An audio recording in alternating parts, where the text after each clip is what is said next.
Yes, people, we're back, guys. Ain't had this show for so long, man. Analysis at Anfield talking about the best club in the world, best club in England by far, innit? And bro, it's good to be back. So obviously, um, Nick isn't here. Saint, sorry, he isn't here. He's too busy to make it today, but he'll be back next time. Don't worry. But we said that we had a new co-host on as well, so there's three of us now. Obviously, there's only two of us on the stream today, but there's going to be three co-hosts now. Me, Saint, and my guy Monch. You've seen him on the channel so many times. Sarcasm City podcast. I think he even on this podcast as well a few weeks ago for the Chelsea preview and other shows as well, Q&As, etc. You've seen him on. So my G Mons, how you doing, my guy? I'm all right, man. It's same old. It's another day, another stream. You know what I'm saying?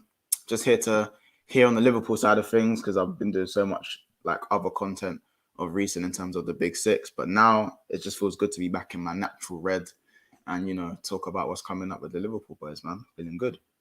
Yeah, that's good, man. Yeah, man. I mean, because we haven't done this show in a while, there's actually quite a lot to get through. Because obviously, I think the last show we did for this was, I think, was it before the Chelsea game? Yeah, I think it was before the Chelsea game. So obviously that was weeks ago, and there's been so many games since. So Yeah. if we go back to then, shall we start from then? So obviously the Chelsea game. What were your thoughts on that game for starters? If you remember it well, obviously it's a few weeks ago still. It's kind of how I imagined it was going to be, especially in the first half. Yeah, No one really on top of each other. I think Chelsea probably had the clearer cut chances, not clear cut, but clearer than ours. But again, we started well. We always start well. It's just, yeah, I think Chelsea got into the game pretty well. They kept it cagey, which is what I think they mm, set out to do. Make yeah, it cagey, make it difficult and stop us from, it's like what Pep said. Like, see, you come to Anfield, if you're not ready, you'll blink and you'll be 3-0 down. yeah. I Facts, mean, facts. so Tuncho, he handled that well. I think after the red card, it kind of killed the game a bit. It was it was obviously one-way traffic for Liverpool, but I think we just didn't really have that cutting edge. Yeah, So, and that's fine. It's earlier on in the season. I reckon if this game happened now and the same circumstances happen, I reckon we'd walk away with maybe a 2 or 3-1 victory. But yeah, absolutely fine. I think even though we're at Anfield, a draw against Chelsea is never a bad thing, especially this Chelsea side, with how strong they are. But looking at a few of the Chelsea performances, I feel like we can get the upper hand. It gives me a bit of confidence for the bridge, to be fair, even though we struggled to break them down. I yeah. just don't That's on see us New Year's dominating Day, I them. think. Actually, I think that's on New Year's Day. I I don't don't know see about them. that game still because the New Year is quite weird. We've got a hard period around that time, congested. I think we've got like Leeds at home, Leicester away, and then Chelsea away. Like that's three very tough high intensity fixtures in in a matter of a few days, to be honest. So I actually think those games will be hard. I know we're skipping forward people like 3-4 months in it, but you got to look forward in the season if we're wanting to compete for leagues and stuff. But I actually wanted about the Chelsea game. Wanted to ask you something. Looking back at it now, do you consider it 1 point gained or 2 points dropped, considering It the was circumstances, Chelsea going down to 10 men, etc.? it was always 2 points dropped. Yeah, Always 2 points dropped. Again, whenever a team goes down to 10 men as strong as Chelsea, have to take advantage. yeah, Absolutely have to go and get those 3 points. Um, there was never a threat on the counter attack.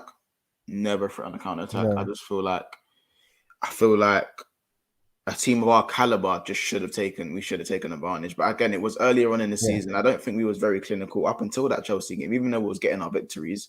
We're getting our I mean, victories. we're never clinical, to be honest. Like that's probably Yeah, one biggest problem in our team at times. Even over the years when we've won the Champions League and the league, we weren't even clinical in those games. I remember the season we won the league.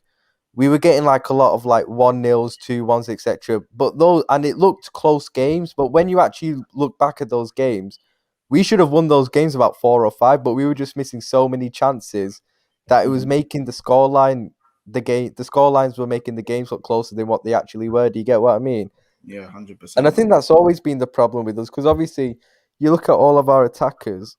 Mane's not. really that clinical. Never has been. Firmino, obviously, we know about him, and I mean Salah. Salah is the most clinical out of all three, definitely. But even he misses his chances over the years as well. Like, I wouldn't even say Salah's clinical. I'd say he has a wide array of finishing. Like he'll I get finish what you a mean. lot of, Yeah, like he finishes. He has a different. Like he can finish the most wide array of chances. Like from like tight yeah. angles, lobs, screamers. Like he has a wide goal scoring talent. But when it does come to clinical one on ones, I wouldn't really. I'd put a lot of players ahead of Oh him yeah, definitely, in that definitely. sense. But in terms of like, you know, I've seen Casala score from pretty much about every angle there is. So, Yeah. do you know what I mean? So He's it's one of those that, and kind of the same with Mane over the years as well, where they're the players that can score an absolute banger from 30 yards, but they're missing open goal from a yard out. Do you get what I mean? yeah. I They also kind of, think these men miss because they like when man know they're gonna get another chance, so they yeah, don't finish, they don't take that chance like it's gonna be their last. Do you know what I yeah. mean? They know they're gonna go in on goal again through us Oh dominating the yeah, game. So I feel like that mental side of it, that they know they're gonna get a chance, plays a part. yeah. It's kind of like, yeah, it does make them more relaxed and confident knowing that, oh yeah, I missed this one. I'll probably score again. I'll probably score in another 10 minutes, and people will forget about that in it. Which is Like what happens every game, pretty much. pretty much what happened with Mane a couple of weeks ago against Leeds, to be honest. Yeah, But yeah. yeah, I'll just race through some of the comments quick. Big up Daniel, who says, big up everyone. I think we'll win 2-0 tomorrow with a goal from Salah and a goal from Jota. I'd take that, bro. Big up Abdallah, who says, big up my guy Ryan. People, make sure you slap the like button and subscribe if you're new as well. Yes, people, make sure you do that as well. Road to 3.5K at the moment. I think we're less than 80 away from that. So make sure you get Jeez. subscribing, people, if you're new. Daniel asks, Ryan, haven't seen you in 2 weeks. What's going on? Um, yeah, I've just been mad busy, bro. I mean, that's probably what it's going to be like for pretty much the whole year because my uni's just started final year and bro, it's just too busy in it at the moment. So yeah, man. Um, big up Ahmed. He says came in to drop a like. People drop a like as well. Yeah, big up Ahmed, man. He says like the video. People drop a sub. Daniel says I think we will draw or lose to Chelsea at the Bridge. If you're being honest, if you tell me we've actually got a very good record at Stamford Bridge, which is, and Chelsea have a very good record at Anfield. It's kind of like it's a weird one still. But because of the time at which the game is in the season and the amount of games, I would take a draw 100% in that game. But yeah, going back to that Chelsea game a few weeks ago, it did feel like, because I remember being at the game, it was at a half time, obviously 1-1, just equalised, red card down to 10 men. And it was like, I was thinking, right, we're already going to win this still. Like, and it was gutting at the end not to come away with 3 points. But I don't know. When I look back, it was like it's not the end of the world result, and going when we went 1-0 down, I can't lie, like I was shitting it because I was like Chelsea solid defensively. They're just gonna sit back and probably see out a 1-0. So when we went 1-0 down, if you'd have offered me a point at that time, I probably would have taken it. So yeah, I mean, there's kind of two ways you can look at that game. But yeah, we'll go into what was the next league game after that? The Leeds game, I think it was, wasn't it? Yeah, it was the Leeds game. Yeah, what was your thoughts on that overall and in that game still? Quick free, Yeah. quick 3 points. Obviously, the game probably should have ended about six Oh two, yeah, 100%, but 100%. like they were in a few times, man. That's the only worry this season is the fact that I feel like Matip's playing so well, and I do feel like Van Dijk's playing a little bit safe in the sense that Yeah, I watch his game very care. Like I'm like on Van Dijk at the moment, innit? Like just to see how he turns, and he is a bit. I'm not saying I don't think he's lost any physical prowess as so at all. Actually, I think it's just sort of do you think getting. it's a bit of sharpness maybe? Yeah, he doesn't seem as sharp, and I think when it comes to jockeying, he jockeys a little bit slower now. But I think that's something that will come back with time. I just feel Yeah, like of course, yeah. that's more of a playing thing. Like there's even times where like he's jogging back and not sprinting back. I think he seems a little bit over relaxed at times. And I think Matip is shielding that. Matip's great performances are really are like shielding Van Dijk's ever so slight deficiencies. But listen, just his presence alone and him being at 85% is more than enough for us. Like, Oh yeah, I mean, even a slightly declined Van Dijk is the best centre back in the league by far. yeah. So it's just I hope it comes back. I hope that does that sharpness and that, sometimes when Van Dijk, because when someone plays an over the top ball and it used to be like, and Van Dijk he'll just usher you out of play. Yeah. Like, he does that, but sometimes now he won't. Sometimes he'll just clatter through you. You literally run through you, and he'll leave you rolling. Now he don't really do that. He's just a bit more ginger. Like, and I understand it. Like, he's not gonna go full blooded into challenges straight away. Do you know what I mean? He's not gonna do that. He's got. In fact, he's maybe even been told by Klopp, leave that to Joel for now. Let Joel do that. And for now, just feel your way into the game by game, feel your way in there. So I just hope we can get the ruthless Van Dijk back, with the one that when he absolutely clattered Mertens, like in that Champions League, in that Napoli game. You know what I mean?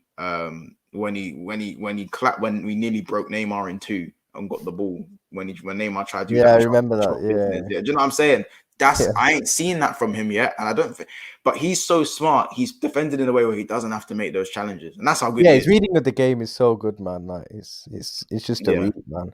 But he's brilliant. He's brilliant. And as for that Leeds game, Leeds did play into our hands. I can't lie. They're always going to play into our hands. And Salah and Mane, love that. I mean, Mane. We'll get on to Mane actually. Yeah, we'll get on to Mane. We have to get on to Mane.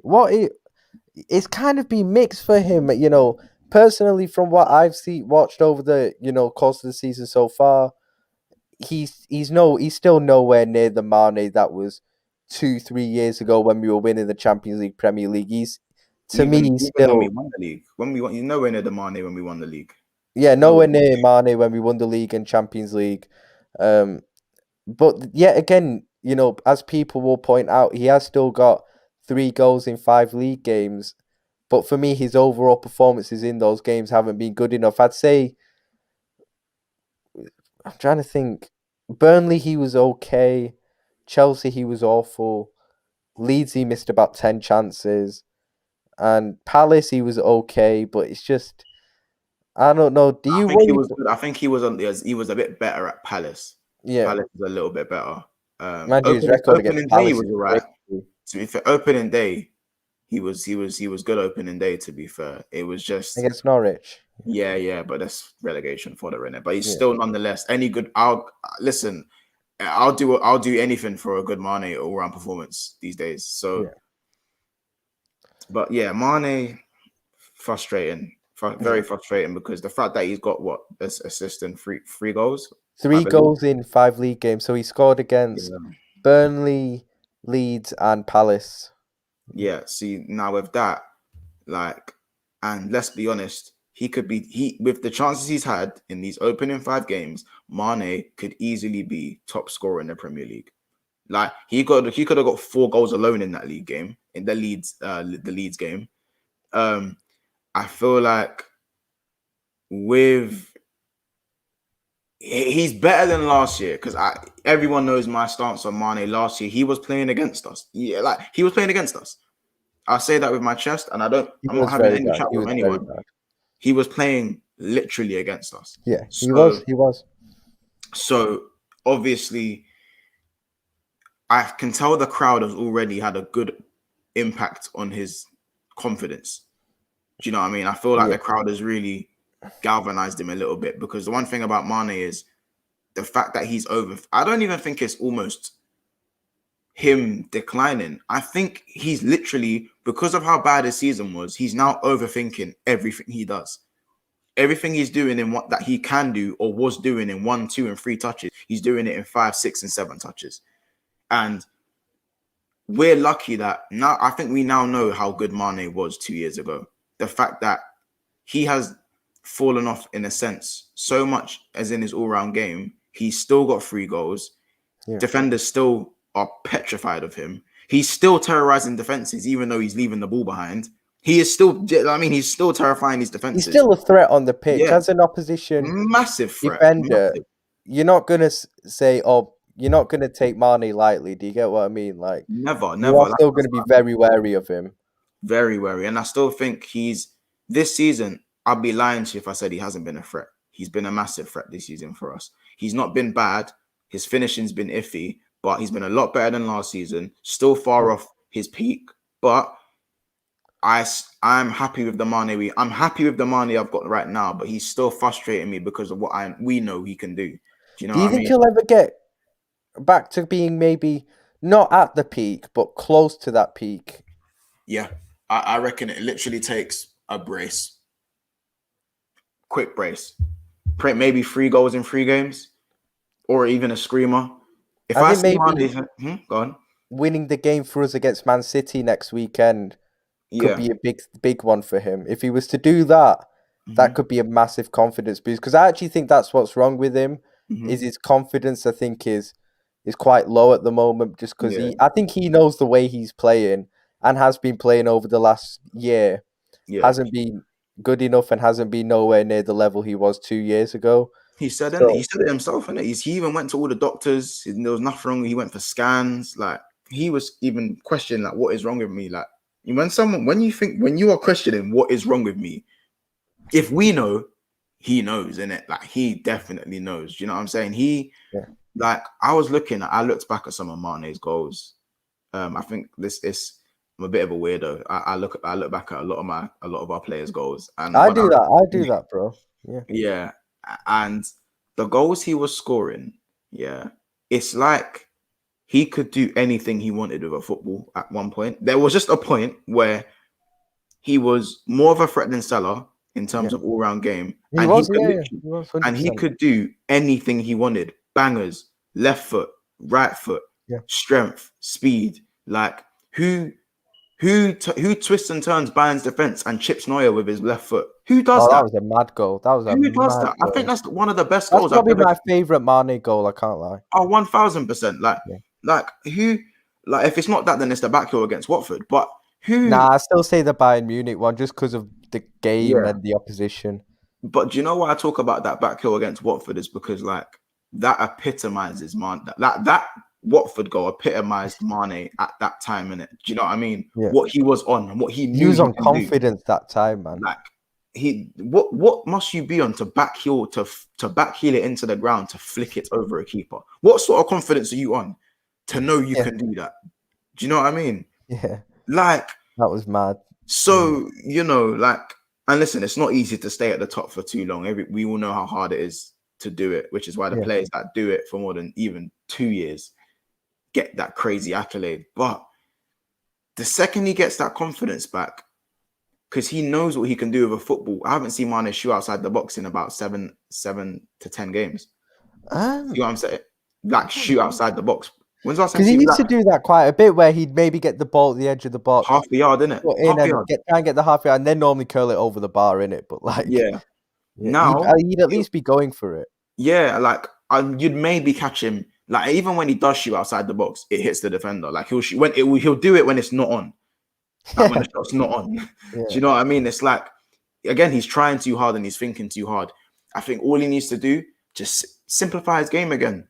Simplify his game again. And I think luckily we've got a great squad of boys around him, which is why he's still getting goals. He's still getting numbers on the board.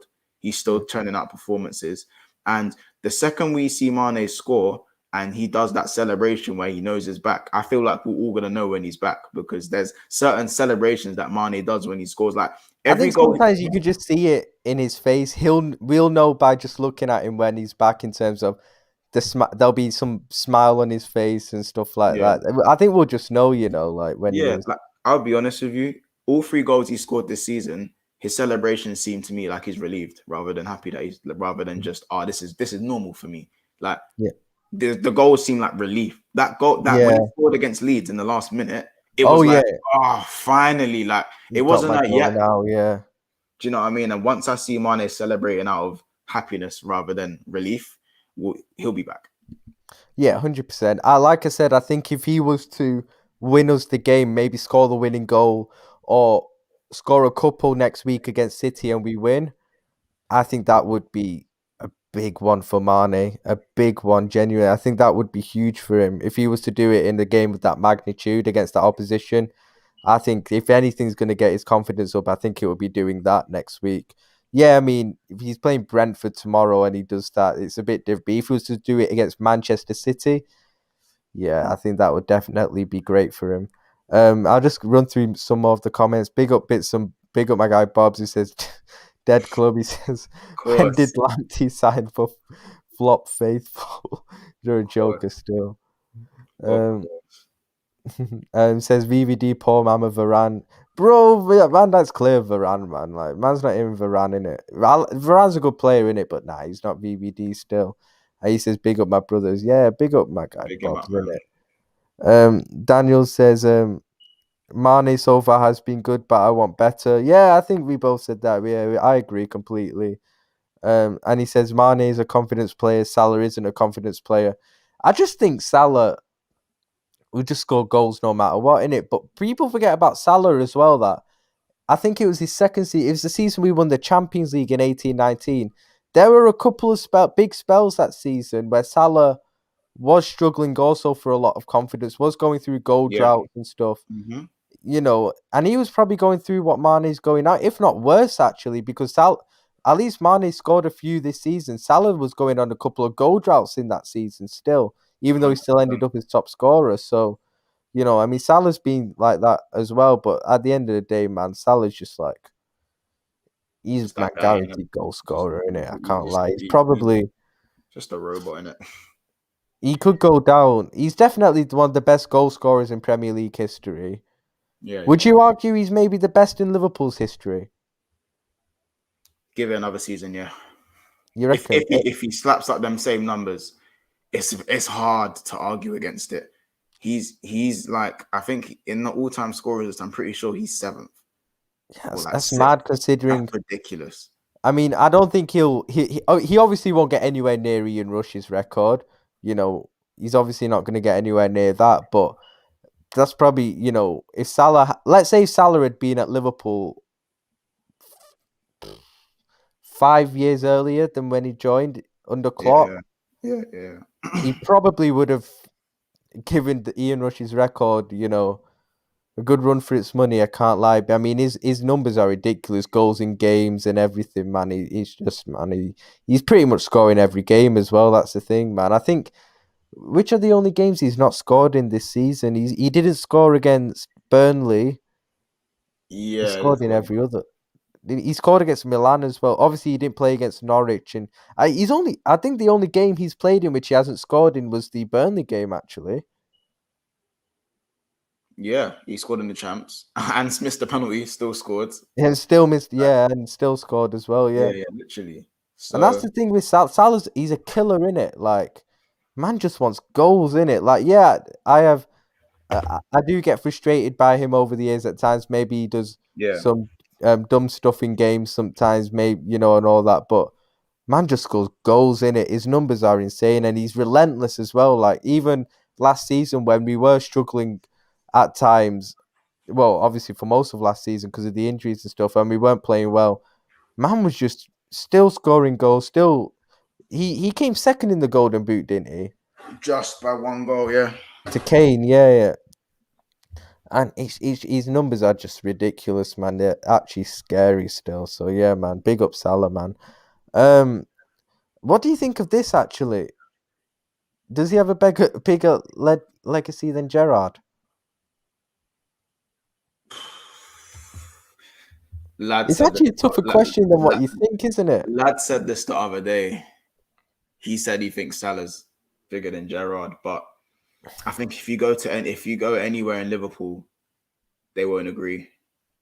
I You think go up to Gerrard it Liverpool. is the homegrown thing, which is massive. I think it is, the fact he was playing in shit teams, captain, won the Champions League, obviously, pretty much, him in it. And was carrying us at times as well. But then you look at it, Salah's won the Prem, he's won the champs. If Salah was to maybe win another Prem, another champs, then you could genuinely argue, does he have a better legacy than Gerrard at Liverpool? Yes. His man's got the numbers. He'll have the trophies. He'll have consistency. Man will have literally like everything there, man. And that's the thing is as well, like Salah didn't come to like, people. The argument people use against Salah is how good the Liverpool team is now. But when Salah came to Liverpool, the pieces weren't all in place. Fabinho wasn't there. No. I think Van Dijk hadn't cut. Van Dijk came a few months later, did he? Yeah, man, that came in January. Alisson came the next summer. Fabinho come in the summer No, as well. Fabinho came next summer, yeah. Yeah, and he didn't even play for the first 8 games. You got to remember that as well. You know, there was still Lallana and them man was still all playing. Like, this was like Salah was there linking up with Sturridge and them man. Like, people need to understand that first season. Yeah, obviously, you could say the best attacking football came when it was Bobby, Mane, Salah, Firmino. I don't think I'll see much better attacking football. Than them four. When Bobby was little bit more mobile. He's still mobile now, but when he was like when he did I know what you mean. Yeah. And then you just had Mane, he was just crazy because he was just high off of his first season, the previous season, after getting us top 4 in that. And then you just had Salah coming in and 3 goals off of King Kenny's record. Are you mad? Are you mad? 44 goals in all comps. Over 50 goal contributions. Nearly 60 GA. Are you crazy? It's mad. With Mignolet and them, man. Mignolet, Karius and all them, man. Like deep it. But like Salah grabbed us by the badge and goes, "Yep, we're gonna take you to the final of the Champions League." Do you know what I mean? He held us by the badge. He did this one. Do you know what I mean? I'm not saying no one else had a part. I think, as I said, Bobby had a massive part. Like, people forget Bobby had a massive part in that UCL. 27 goals, 17 assists, people. Yes. Bobby was on smoke that season. Literally. 44 goal contributions. Yeah, Bobby was. People don't talk about that enough. Firmino got 44 GA, 10 goals in the champs, 8 assists in the champs, 18 GA in the Champions League. Yeah, it's mad. But actually, that's on his name. That leads on to another question. Actually, that's when Firmino is back fit. I don't know when that will be. I think he's actually fit this weekend. Actually, I think he's fit for tomorrow. Him and Trent. I think. Yeah. So he'll back tomorrow. When I don't think he'll start tomorrow because Klopp doesn't like to play players when they come back for the first game back. He doesn't usually do that. So, but when Firmino is fully fit to start, would you rather start him or Jota? Depends on the opposition. Okay. I think against any top 6 side, barring Arsenal, actually, wait, they're not a top 6 side. Any top 4 side, so the City, United, Chelsea, and maybe Tottenham. Maybe a Leicester. Maybe. Actually, I don't know. Not Leicester anymore. Not even a Spurs, like. Yeah, if Spurs are looking good, like if Spurs have gone on a nice little defensive run. If Kane and Son are firing, then like it is a bit, yeah. Yeah, so like then I'd go Bobby because it's all about in these top games. It's all about transition. About transition. And I love Jota for the goals he brings, but he takes too long to release the ball, in all honesty. But that's not because he's a bad player and because he's not capable of it. I've seen Jota play some ridiculous passes. It's because his first thought is to shoot and to score, rather than Bobby's first instinct is not to shoot. Yeah. And we all know that Bobby's first instinct is to put himself for the team. Do you know what I mean? He's sacrificing himself for the team and he's got no problem with that. So, like, I feel like we need more of that in the Chelsea game. I've seen so many games where Jota could have just released the ball. Like he's turned a one-on-one chance that could be a possible one-on-one into an overhit pass, or he's taken too long to release it. So now Mane has to go and beat a man if he wants to get a shot off, or Salah has to beat a man if he wants to get a shot off, where Firmino would have just slotted it just inside the defender, where you literally need one touch to score. I can't tell you how many times I've seen Mane finish the ball with one touch, because Firmino's pass was so good. Doesn't have to break stride, yeah. Yeah, he gives it to you. Like I say when I play football, anyone who's played football with me knows, I say with love. That pass will come with love. Play it with care, innit? Play it with care. Literally. So, you know, there's only, I don't think there's a lot of players these days that really play their passes with love. Obviously, you've got the KDBs and stuff. That's just. I think KDB does, I have to be Yeah, honest. he of For course he does. someone like 100%. Bruno, I think I'd look at and say he doesn't put care on his No, passes. You just see him. that's Pogba. Pogba gives his pass with love No, and I actually think Pogba puts a lot more care on his passes than Bruno. hundred When I say percent. Bruno, it is literally spam, try and spam some through ball that's not on, and it just goes like somewhere in it. But because he keeps trying it, there'll be Yeah, some that come off in it. But like, that's what I mean. Um, I one of my favorite players growing up was Guti Hernandez for Real Madrid. Like yeah, baller, he baller. he played. He was Özil before Özil in it. Do you know what I'm I get what you saying? mean. So Ers he was played another one, man. 100%. But as I said, these are men that play the pass with love and care. So you don't have to break Yeah, stride. They're yeah, not passing the 100%. ball because they see it.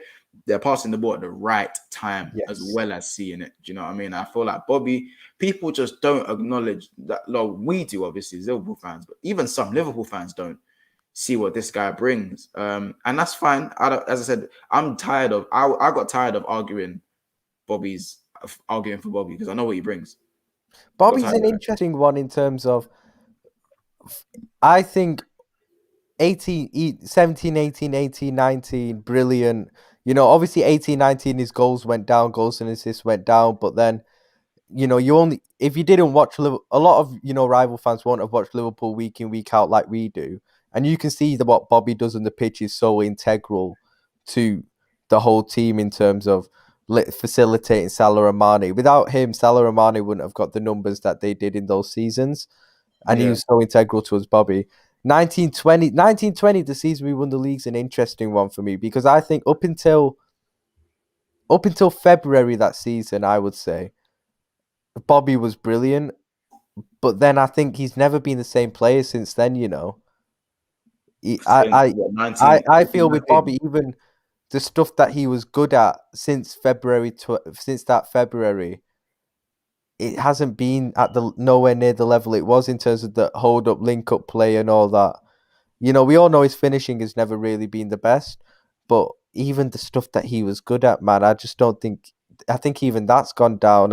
You know, he has actually over the month shown signs of it coming, especially towards the end of last season. I did think it was coming back, but it's Yeah. still not. And that was the thing that was bugging me about Bobby, not the lack of goals, but the fact that the stuff that he was good at, he wasn't really doing anymore. Do you get what I mean?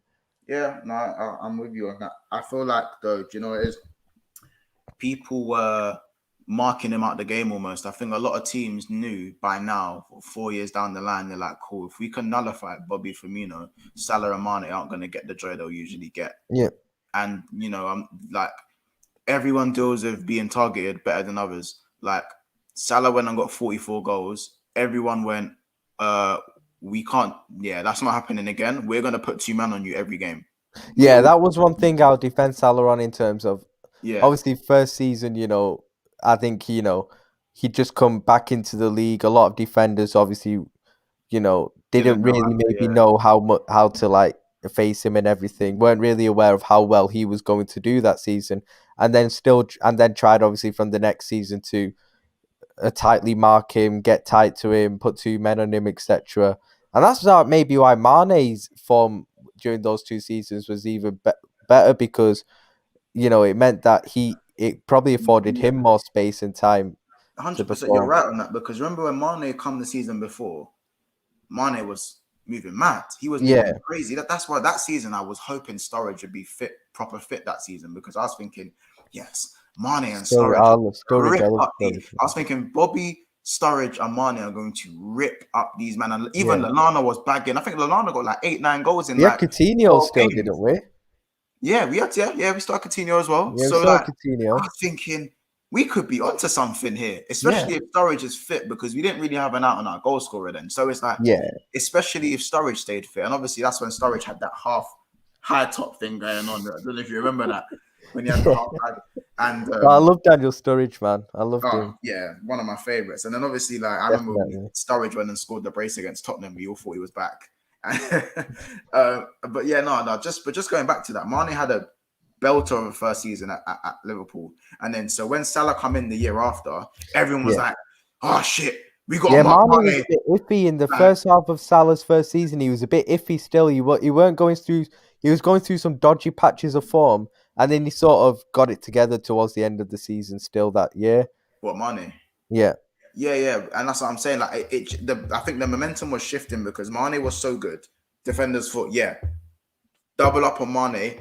Salah's not that. Salah wasn't that great in the Prem. You got what 14 in Serie A. Not many. Yeah, that's fine. yeah, A lot of wingers can do that. It's Serie A. He's come to the Prem. Then obviously he's gone on bags 44. Then they've yeah. gone right. If we leave this man again, he's gonna go and get 40 goals again. So let's just try and nullify that. And to be fair, they didn't nullify it. Let's not say they nullified it. He got the golden boot again. Like Oh yeah, you know what I the mean. Yeah, I shares mean, the man golden still boot. got. Right. Man still finished joint top scorer, I think, but man still With finished Mane and joint top Aubameyang. scorer. That's what I'm saying. So, and then, but that's why I rate Salah. As I said, with everyone deals with being doubled up differently. That's People the lose hardest Salah's thing for game, top players. It's like when that's why when the top players really prove themselves is when, a team devises a plan to stop you and and you need to find another way of being effective. And man just still kept on scoring goals and after his injury as well, no, season because after season, yeah, season after his game season did after change a season. bit. I think he started. I think that first 44 goal season, he was a lot more robust. He was a lot more physical, and he actually took on players a bit more. Yeah, he took on players a lot more in that season. And that's Yeah, kind of maybe why I was getting onto Salah over the last few years in terms of that was the Salah in 17-18 was putting defenders on their asses at times and stuff like. And yeah. then I just saw times in the last few seasons where he just wasn't doing that when I know he can. But then, like you said, maybe the injury did change him still. Yeah, but that's what again top players adapt, Yeah, and he adapted. Yeah. that's the difference between Salah, Bobby, and Mane is that people will devise a game to stop Salah, and it still doesn't work. 9 times out of 10, it's not going to work. Yeah. Bobby I think, took a bit longer to feel himself into the Prem because Bobby was one of the first pieces of the puzzle. Well, he came under Brendan Rodgers, didn't he? Exactly. But I still think in terms of that, Klopp saw Firmino and gone, yeah.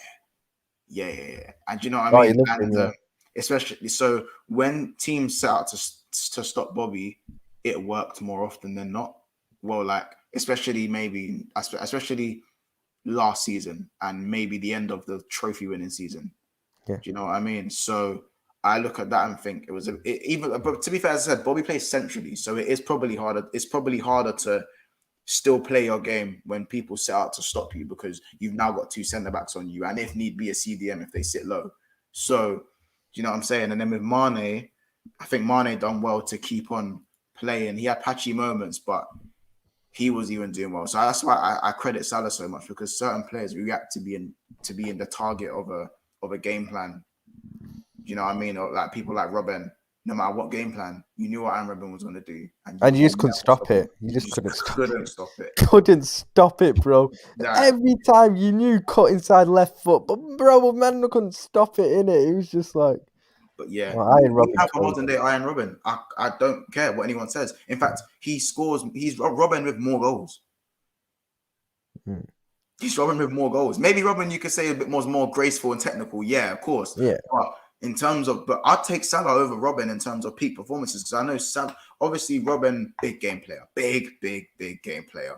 But you see some of the stuff that Salah does and the consistency and.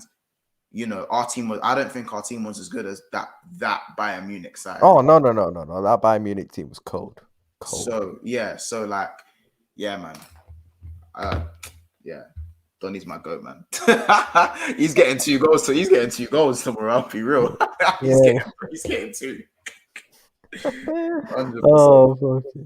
But yeah, going back to the question, Firmino or Jota. Jota's a weird one for me. I rate him, but I do think some of our fans have overrated him in terms of. I think what I've seen over the last few months anyway are kind of deficiencies in his game in terms of I don't really know what position what his maybe fixed position is going to be in terms of the false 9 and maybe playing in the Firmino role. He's a better finished Firmino, of course he is. But he's not got the best hold-up, link-up play. He's not got the intelligence of Firmino. And then I look at okay, he's a good decent finisher. He'll get good numbers, but he's never going to get like Salah numbers or anything. Now, do you know what? Do you know what? If Jota does start majority games this season, I reckon he's capable of getting 16, 17 goals. I think he Like, can get that, but he's not going to get over 20 in my opinion. nah, he won't. But like, if you look at his goal scoring record, it is very, very good. Like, It it's is good, it is. very, very good. Like, it's shockingly good for the amount of time he plays. Like, Yeah. Donny hasn't even really been given a mad chance to really get used to the system like Salah and Mane. Like, you don't, let's be honest, you don't break into our front three. No one breaks into our front three. So for him to do that, I see why Liverpool fans do overrate him. Like, I get it, innit? But like, obviously, you probably see by now, I'm a very analytical I'm a very analytical when it comes to the in-game stuff. Yeah. Maybe not so much politically for Liverpool, but when it comes to analytics, that's me in it on the pitch.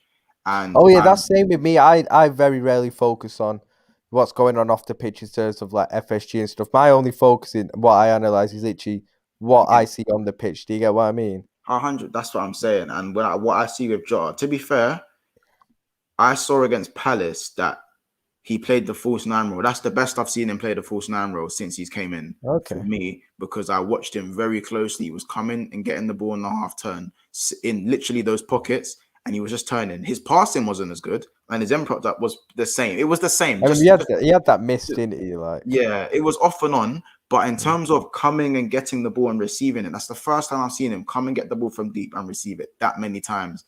And it worked. And Palace didn't know what to do with it. And I was like, that's what I need you to do. Because then just for now, just go and get the ball deep and get it on the half turn. And then we can think about your timing of the pass. We can work on that. Do you know what I mean? That can be worked on. But as long as you know your role now and you're not just a finisher and you're not just trying to score 24/7, as long as you know that you need to go and get that ball and go and work in transition, then I'm happy. Because I'm be honest, we're not going to see a Bobby Firmino in a long, long time in terms of transition and intelligence as a false nine. I agree for a while. So, I mean, with Jota, it's just like, in terms of, it's just such a weird one because he is really. I actually think his overall performances, even though he has scored a couple of goals this season, have actually been pretty poor this season from what I've seen, and it's like he is.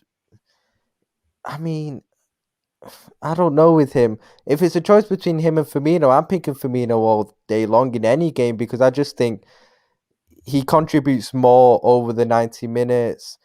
And I think he's just a better foil for Salah and Mane, and I think he brings better balance to the team and the front three.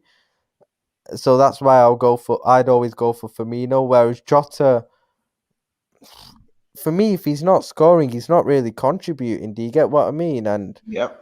That does frustrate me, and that's always frustrated me about any player that performs like that. And with Jota, it is kind of like that. And with him, and like I actually agree with Daniel here. I think he's a better impact player. He's shown that a few times last season. I remember Arsenal away.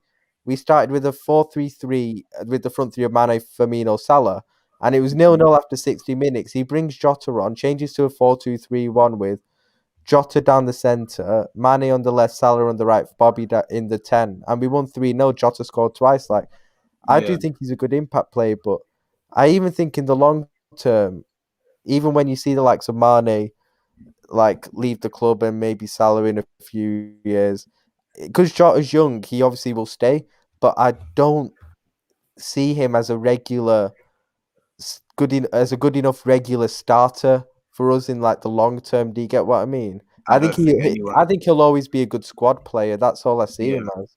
I don't think anyone's going to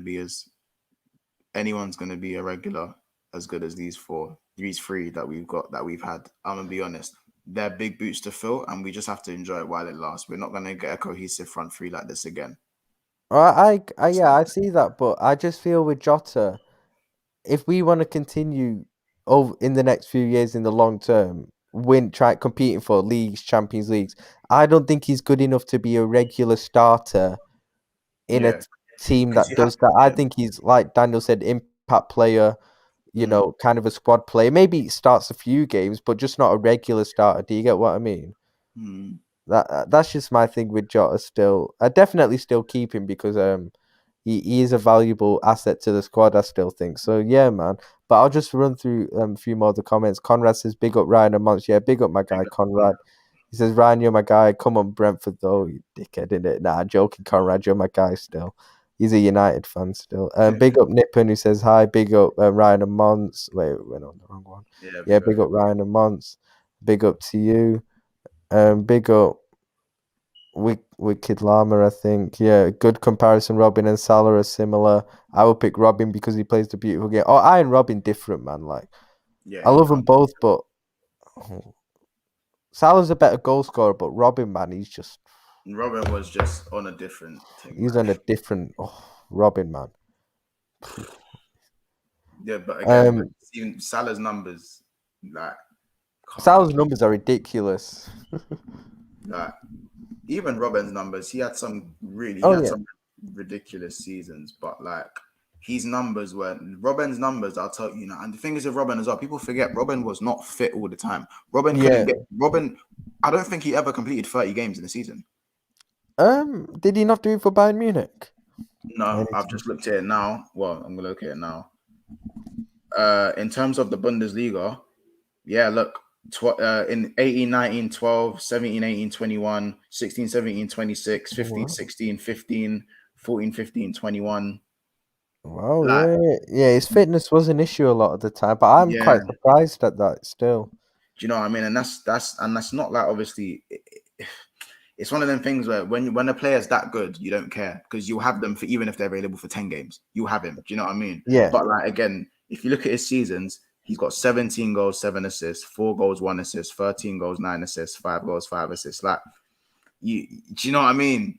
Yeah. Like his numbers compared to obviously I wouldn't say he was a numbers based winger. You just know by eye test how unbelievably. It's a weird one. I think Salah and Robin are actually they're similar but very different in terms of Salah's kind of more of a striker who just starts off out wide. Do you get what I mean?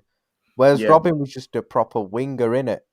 But even with now, I'm looking at Robin. But you say he's not a numbers winger, but 201 appearances.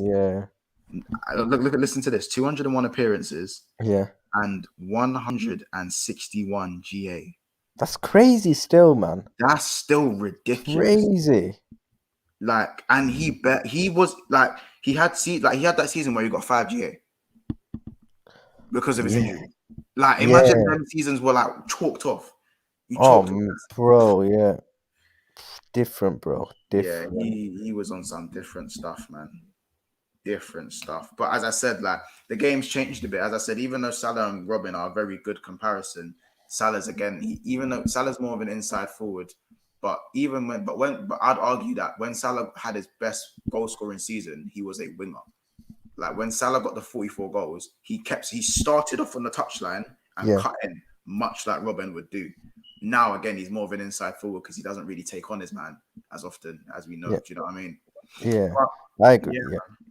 We're going to move on to the Brentford game, by the way. What are we thinking in terms of... Actually, there was a few questions. I actually wanted to talk about the defense, the defensive options as well. But first of all, big up my guy, Shazad, at the Finish article. He says, yes, my guy, what's going on, right? Big up my guy, Shazad, man. Make sure you go and subscribe to Finish article, people, as well, man.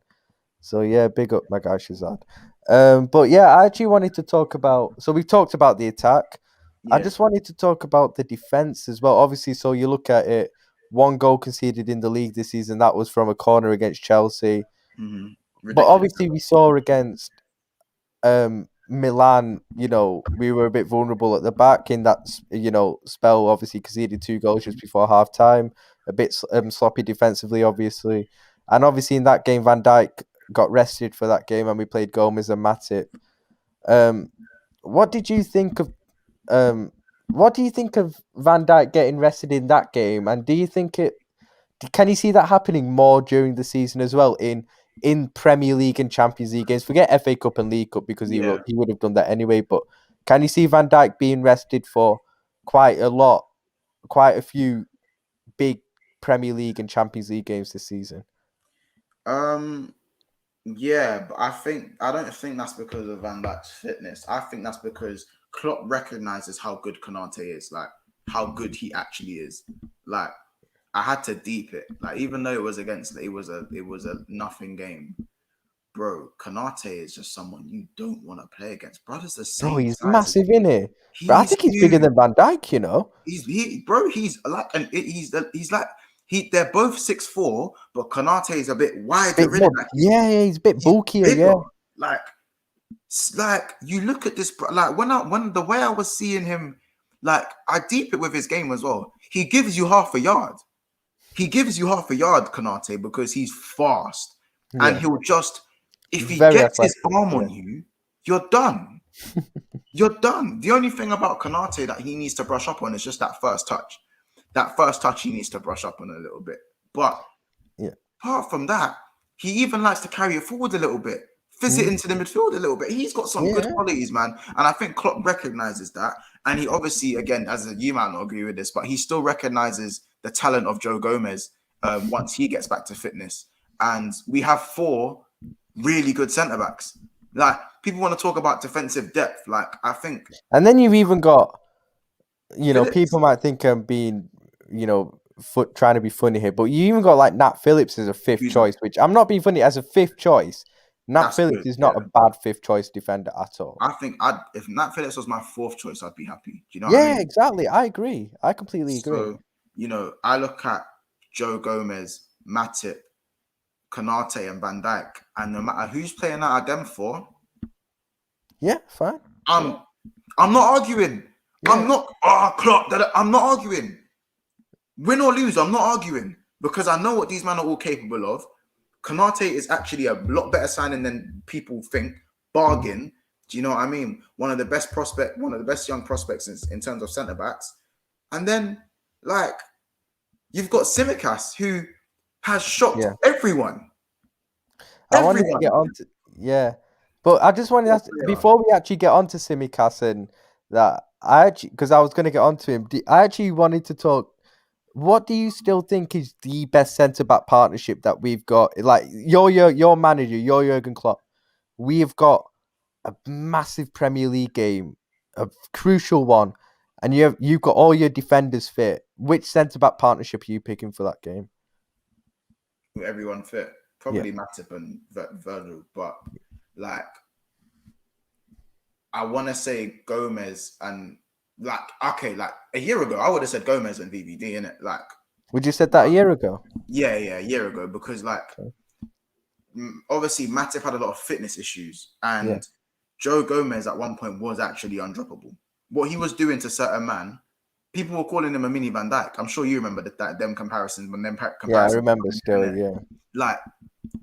And obviously, this is when Joe Gomez, like just before his metatarsal injury at Burnley, and he was blowers.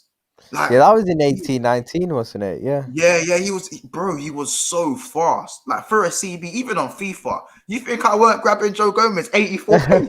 I was like, nah, this guy's too quick. Like, and I like Gomez's technical. I think he's quite good on the ball. I think obviously maybe in terms of defensive intelligence, he's always had that lack, but his pace and his like a bit like Kyle his Walker pace gets him out of trouble. Yeah.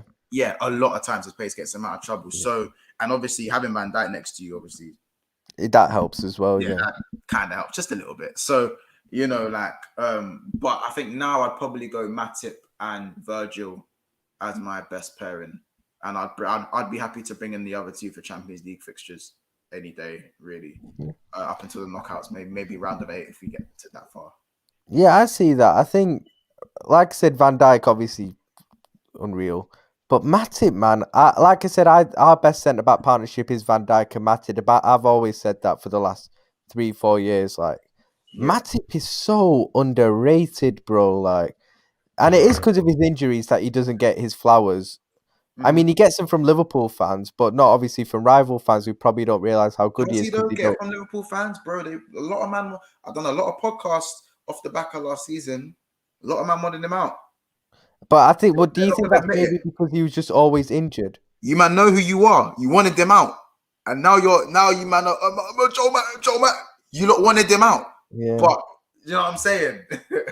No, Just I've heard Liverpool fans say Joe Matip out, but that might be down to. I think that's probably more down to he's always injured, and it was just getting so frustrating that what's the point of just keeping a player who's only going to be fit for a few games a season? Do you get what I mean? He just yeah. can't trust his injury record at all. But if he's But gonna bro, when accommodate he that one game that he's fit, I'm keeping him still. Oh, bro, when he's fit, he's different, man. Yeah, He's got everything. Okay, he's not the fastest, but he's intelligent, so he doesn't he's really not have to slow use his though. pace. He's not a slouch. He's not slow. Yeah, he's not slow, but he's not Gomez speed in it. Like, No, he's 6. I don't think there's not many defenders as far as yeah, there's yeah, not that's many true. CVs as That's far very as. true. But like But he's 6'6", by the way. He's taller than he's 2 inches taller than Van Dijk. He's yeah, six. man, he's tall. He's great in the air. He's strong. He's physical. You think they're He's holding got the great ball up, understanding of the wrap and his leg he's around you. yeah, and he's very good on the ball as well. Yeah. Very underrated on the That's to ball. bring I it actually forward, like, think similar to Maguire when when you step into midfield.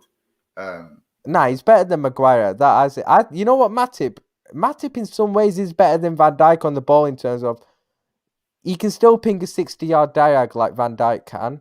But actually, what Matip is very good is breaking the lines in playing the ball through the lines. Do you get what I mean? Yeah, Like yeah. fizzing the ball into midfield and breaking the lines, and also he's probably a better ball carrier than Van Dijk as well. Man, see Matip over Yeah. the years like dribble past 3-4 plays and stuff on his own. Like, Yeah. I just think that's because defenders don't know how to deal with a lanky, slow dribbler at times. Like, probably is, to be fair. like, do you know what I mean? Like, I've seen Rudiger take on 5-6 man and get past him because they don't know that man's balance is his balance is all over the place, and Yeah. you know what I mean. But Yeah. I feel like Matip, for me, his best quality is his success in aerial duels and regaining possession from aerial duels. Similar to what Van Dijk was flawless at, was when that ball would come from 60 yards at him, he'll take a step back and he won't just win ahead. This is the difference between good defenders and great defenders. Yeah. He doesn't win the ball, he retains possession by winning the ball. That's he actually starts attacks for us by defending. Do you get what I mean? Like, he'll cut out the ball. Like, in one touch, he can win a header. He's not going to head it out. He's going to head it down to Trent. Trent's going to play the ball and Sally's in behind, and we probably score. Do you know what I mean? Yeah, I agree. Same with Van Dijk and Robertson. He'll pin down the attacker, win the header, but he'll head it down to Robbo. Do you know what I mean? Or he'll get the ball and he'll tackle the ball into Fabinho's feet. He makes clearances into passes, doesn't he? Like, yeah, that is the difference between great defenders and good defenders. Yeah, or just okay defenders. You know what I mean? So yeah, I'm really happy with what Joel Matip's doing, man. I'm really happy for him. There's a reason we won 7-0 at Palace and then we fell apart because he got. Yeah, and even like I remember we played Tottenham away, which was the game he got injured. We won that game, and in the first, he went off at half time, but first half he was brilliant. Yeah, and then he gets injured, and we obviously we didn't fall apart in that game, but we kind of fell apart as a team after that. Do you get what I mean? Yeah, he struggled.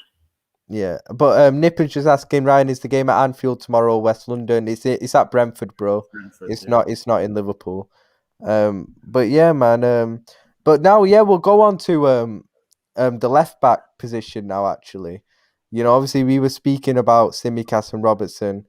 I want to get your thoughts on Tsimikas, man. How much has he impressed you so far this season? I was about to swear there, baller. Yes, baller. He's a baller. Certified baller. Yeah, man, them are trying to tell me at the beginning of the season, oh, what's his name again? Oh, what's his name? Oh, who's that Greek? What Greek Donny comes out the basement? Look at his bags, man. Yeah, imagine if he gets a good night's sleep. I'll tell you that. Don't let Tsimikas get a good night's sleep, bro. Guy's a baller. Guy's a baller, bro. Like, Donny is certified, and man, them are deep in it. They're like, right, this guy's kind of cold. I can't lie. No, don't tell me he's cold. Because when I told you he was cold, you weren't trying to hear it. Don't tell me that. Donny's a baller. Like, technical, whippers, energy, tenacity. He's even pretty good. He's got a good leap on him. I didn't even think he'd have that. Donny right now is delivering the ball better than Andy Robertson. That is crazy to me. That's what I wanted to get on to, actually. With Tsimikas, one thing I actually think he's got more tech than Robertson, tech. Like, when I see him like twist up defend, you don't really see Robertson twist up defenders in it. Like, it'll literally be you play it into Robertson, in front of him. He'll take 1 or 2 touches and whip it in. I've seen Tsimikas get the ball and like try and twist up defenders and stuff. I think he's got a bit more tech about him still. He's got a little bit something about him. But do you know what Yeah. it is? Robertson is like very, again, he's not clean with it. Like Robertson beats defenders. He definitely beats defenders, but he'd rather knock the ball around you and run. Where Tsimikas kind of does it with a bit more he'll force. dribble, he'll dribble past you, innit? Yeah. Tsimikas will take you on and dribble. He'll stop it, then move it. Whereas Robertson will just stop it. He'll use his physicality and athletic ability to get past players as well. Yeah. Robertson. But for me, Robertson is still clear of Tsimikas, and that's. Oh no, I agree. Yeah, but you know what's crazy? I don't think Tsimikas should be dropped at the moment. Yeah, I don't think Robertson's been obviously Robertson's been injured for a bit, and I just think when he's played, he just hasn't been that as good as Tsimikas. I just think when Tsimikas has played, he's been better than Robertson. I have to be honest, and I'm like, against does Tsimikas deserve to be dropped over Robertson? I don't think so, man. In any big game, yeah. Robertson's got too much money in the bank. Like as much as I love my players, I've learned to be more ruthless as a Liverpool fan. Money in the bank, man. I love Andy Robertson, one of my favourite players, isn't it? Like I've got some like phone case with his name at the back or something that I brought from Liverpool, in it. Like I love Andy Robertson, but I just feel like I don't think his fitness is 100% there, and I just think Tsimikas has just been better than him this season. And I'm like, why would you kind of change something that's not broken at the moment? Do you get what I mean? I don't know. Still, put it this way. Klopp's got a tough decision to make, but it's a nice problem to have in it because you've got 2 top quality left backs there, and it's a very nice headache to have if you're Klopp, to be honest. Like if any of those 2 play, you're not worried, you're not scared, you don't have a problem. Like if he was to pick Tsimikas tomorrow and then Robertson in midweek, no one's care. I'm happy with whichever. I'm just happy we got both of them. I can't lie, innit? No, 100%. I'm with you on that still. But and I think we'll go to right back now as well. Trent's. I love Trent, innit? I love him, but do you still think? And I think he's made a very good start to the season as well. But obviously, we saw in the Milan game, he kind of got exposed on the right wing. Do you still think he really needs to brush up on his defensive ability? Maybe? No, man. That was a combination of the midfield and the defense. Trent had pushed up, and knowing that he pushed up, the midfield line stayed flat. There was no 2 DMs, and there was no 1 DM and 2 8s. They all stayed flat, and that gave Diaz the opportunity to go like that. Yeah, literally like that. Yeah. If Fabinho sits and the 8s come forward, you can't get that pass. Yeah. Then Trent's not in trouble. The system is built around Trent where he's allowed to be that far forward. Yeah. Because he has someone be covering for him, yeah. Right. Do you know what I'm saying? So again, like that's what I mean, where people are very quick to blame Trent, but don't look at the midfield in transition where Keita was too slow in transition. Not putting it on Keita. One of the defenders still managed to go past Trent with his overlapping run, but we shouldn't have been in that situation in the first place because of the midfield. Good teams. Milan are a good team. Like, so teams will expose that when they see the opportunity at risk. But if they mess that up, Trent's gonna go out on the other end and create a clear-cut chance. So it's a double-edged sword at times, but that's why Henderson is so pivotal. Yeah. In covering Trent. Because Trent, people like Trent isn't bad. He's not a bad defender, but he's given license. He follows his instructions from Klopp to go forward and use that license. And Klopp knows that it's going to leave us exposed. Hence why he gets Henderson to do the job he does on that right side of the centre mid. Yeah. You know what I mean? So he just needs the cover. Because when Trent doesn't have the cover, we know we saw what can happen last season. Do you know what I mean? So I'm just so glad Milner can still put in a mad performance at right back anyway. So I'm good. Yeah, I'm Gucci, bro. Like James Milner, like you crazy man. I can't lie. Like man's still coming in and doing jobs in it. It's mad. But like with Trent, I mean, it's a weird one because he, like you said, he did kind of get exposed because he was kind of higher up the pitch. But then he's given those instructions from Klopp because that's his job. he basically tells Trent in attack, you go high up in it. That's Yeah. your job. So obviously, when you come back, you can't expect him to sprint back 60 yards all the time in it when the other team are countering. Like, That's just our system. We get the centre mids, yeah, the right backs, and the wing backs come in as almost wingers, and then yeah, the strikers are able to then become inverted, giving us yeah, ideally 3 strikers and a centre attacking mid without a striker. Like, yeah. man's on the analysis thing, you know. I'm telling Yeah, you, like they're the instructions that Klopp gives the team. That's not yeah, Trent being a headless chicken. That's Klopp's literally, instructions. And it's like, I actually think with Trent, one thing that he used to be very weak at, and maybe still has occasional problems with, is his one-on-one defending. Like, we have to be honest, he used to get cooked quite a bit in it. But actually, I actually think, he's got better in it. He's improved a little bit. I actually think since like March, maybe April, he's actually improved that. And I think one of the reasons why he's improved that is because Henderson was, like you said, Henderson was out for the whole second half of the season, pretty much last season, since February, innit? He So was he has out. to, yeah, he kind of, Yeah, really exactly. So forced he to. couldn't, like you said, Henderson's so keen covering Trent that if you've not got Henderson there, Trent kind of had to take it on himself to improve his own one-on-one defending against wingers, and you don't really see him get cooked as much, nowhere near as much as he used to. Let's be honest, by wingers in it, and yeah, he still occasionally gets done by wingers in it, but he's still young, he's still improving, he's still got a long way to go, and I'm sure he'll Yeah, definitely improve that, and he'll get even better, man. Like, so facts. yeah. Trent's a baller still, and I think he's back tomorrow, which is good as well as Milner played He's in last my week. fantasy. He's in my fantasy, so you better start tomorrow. Yeah, same man, same bro, You know what I mean? same. But like, I'm as stuck. much as Go on. sorry, as well as Milner did last week, it just still wasn't the same without Trent there. Still, like, yeah, man, it just No, Milner was definitely one of the men of them. Like he was, but he he was still didn't carry the ridiculous. threat forward that what a Trent Yeah, would, to be crossing honest. quality was very good though. I thought Milner's crossing quality was very like I was very surprised that some of the crosses Milner was whipping in. I know he's got that, but like the consistency of the crossing was Yeah, what shocked me. Is the consistency. I expected a few of them to fly out play, and nah, all of them were whippers. Like well, whip the one to Thiago, like whippers. Like some of the crosses he was putting in. but it's speaking of that, like with Milner, obviously, you look at our defensive depth in our squad. We have got enough centre backs now. We've got 2 brilliant left backs.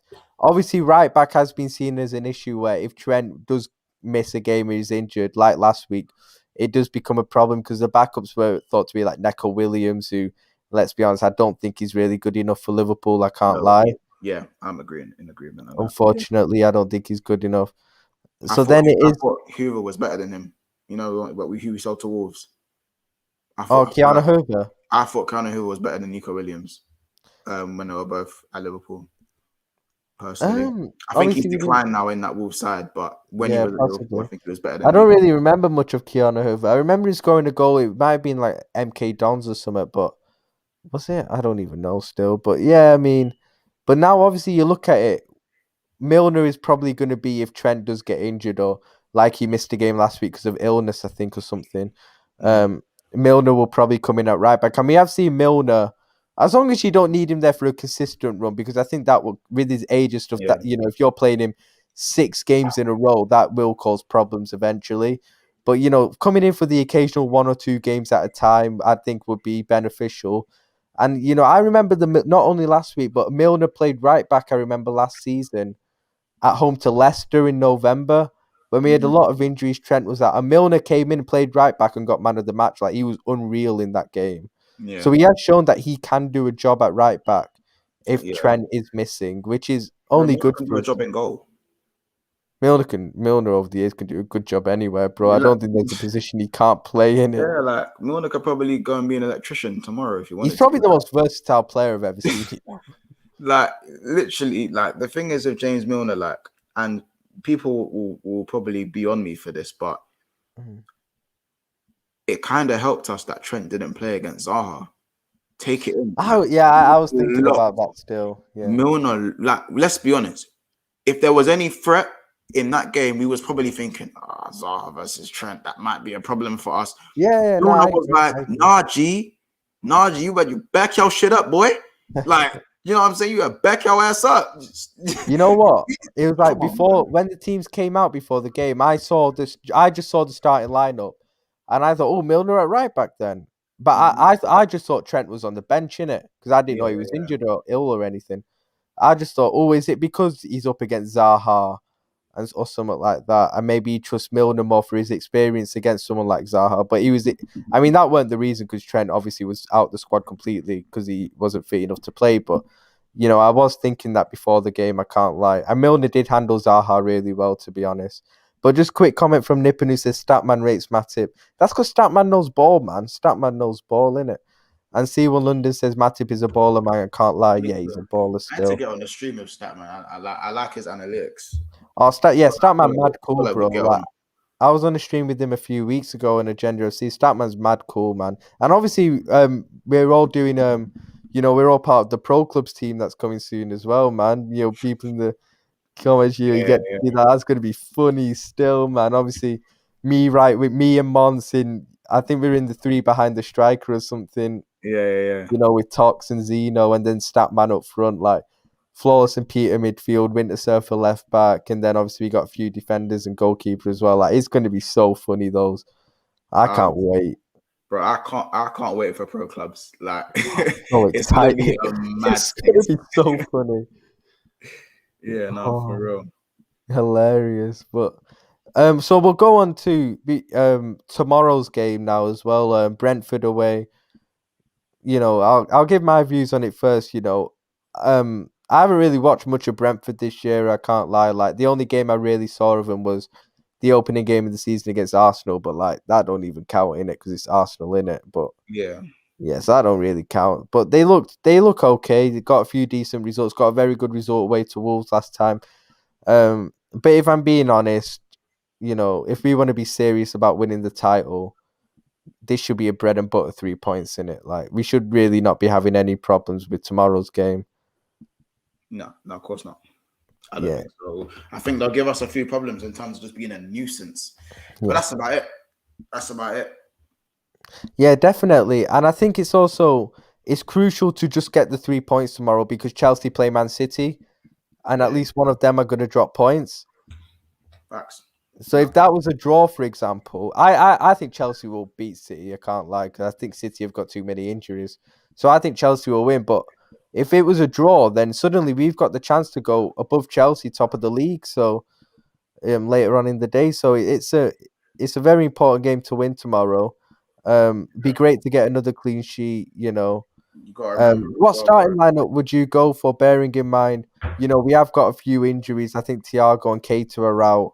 Yeah. And obviously, we have got Porto midweek and then Man City next weekend. So, what would your starting 11 be tomorrow?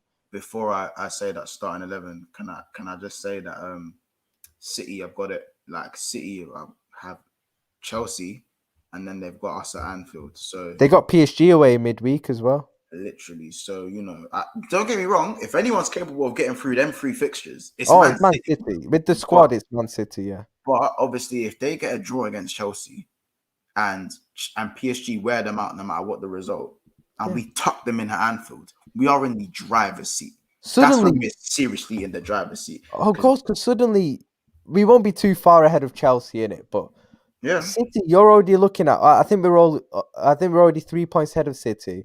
Let's say City were to draw tomorrow, for example, that's what I mean. and we were to win. Then I think we're five. Are we 5 points ahead then? Yeah, if we go and get our dub, then we can go. We can then go 5 points clear of them. And then And if then we were also, to beat them next weekend, it goes to 8. no, And no, no, already that's no, such a it'll be big 5. gap. Actually, no, it would be 8 if we was to beat them. And then with Chelsea, as I said, with Chelsea playing City, if they get that draw and then we win, we get 2 points on Chelsea as well. So it would be 2 points ahead of Chelsea. Yeah, exactly. But I'm looking at Man City and thinking if that was to happen, obviously Chelsea it have could go tremendous the as other well, by the way, way. innit? Chelsea Like have I've tremendous during the week, by the way, as well. Game after. Yeah, and it's like obviously you have to look at the other way. Yeah, we could end up 8 points clear of City, but obviously if we had a couple of bad results and we lose to them, then they're obviously overtake us. But if we were to end up 8 points ahead of City by the end of next week, that's already such a big gap at this stage. Even though it's early in the season, it's such a big gap with the quality of the sides. it will be a very significant gap already in the season. That's what I'm saying. I think, and I've looked at a lot of teams' fixtures. If we can get to the end of October with, like, I'd say maybe one draw and the rest wins, then we get to a point where, because we have a hard run of games as well. We go from we do. We to do. Watford to A lot of United. away games. We've got a lot of away games coming up. Yeah, but if you look at United, if we get to the 24th of October and we're still top of the league, which is very likely, by the way, because the fixtures There's a are very on good our chance of it happening. Yeah. And Man United then go and face Liverpool. If you bar it, it's at Old Trafford, but still. And then Man United have to go to Tottenham, and then they go to City. Well, City come to them, so they have their Manchester United's D-Day. Their time is like end of October. And I said Chelsea, and same with Chelsea and City as well. Theirs comes a little bit. It's more mid-October, but we can get through that City game and get our wins around it. We are in the draft. We are in a great position then, 100%. Because then Firmino's back from injury, Thiago's back from injury, all the men are coming back. You know what I'm saying? Barring everyone else is fit, obviously. But I'll get to the starting 11. I'll go Ali in goal, Trent right back, Robbo left back, VVD and Matip as the two centre backs, Fabinho holding. I'd go Henderson right centre mid, partnered up with Curtis Jones, and then I'll go with Jota, Mane, and Firmino, because I'm not really aware of Firmino's fitness right now. What? So no Salah? Sorry, I meant Jota through the middle, Salah on the right, Mane on the left. All right. Okay. Yeah.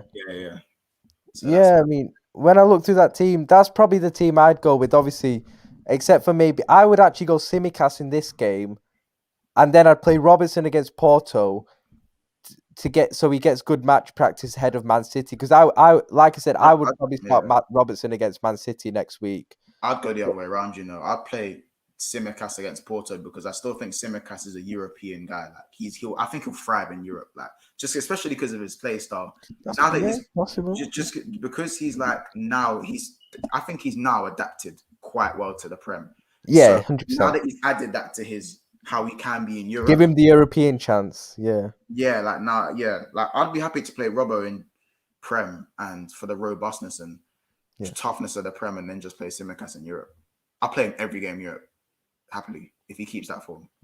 I hear that. Yeah, I hear that still. We'll be doing score lines. Prediction for tomorrow.